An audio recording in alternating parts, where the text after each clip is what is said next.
sabi ng isa nating classmate ay backstabber pala ang atake ni kuyang aktor.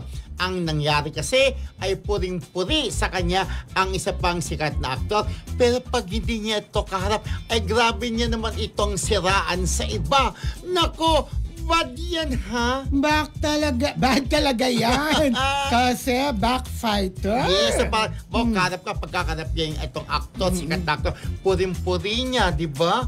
Pero pagka hindi nakarap yung nakatalikod na kung ano-anong sinasabi niya dito sa isang sikat na aktor, alam din niya ni Friendship Mildred Baco, di ba, Dred? Oo, sabi niya, hindi na lang siya mag-concentrate, mag-focus sa pagiging aktor. Pati ba naman yung production, pinakikialaman. Yes, di ba? Oo.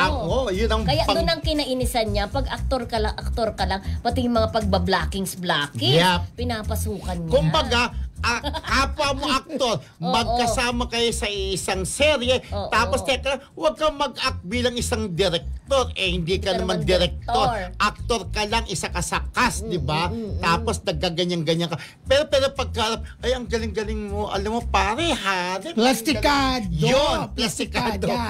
Di ba? Yun. So, sino po itong isang sikat na aktor na binabas ng kapwa niya aktor na mabait sa harapan niya pero at the back, ay, so Kristo, ay nga, backstabber. Pero maraming nangyayaring ganyan, lalo na kung sa isang shooting or taping, magkakasama sa isang tent, yung mga artista, naku, pag-uusapan nila yung kasama nila. Pero pagkaharap, yes ko, ay, kaya nga pagka sabi nga, naku, huwag ka umalis dyan kahit sa mga friendship.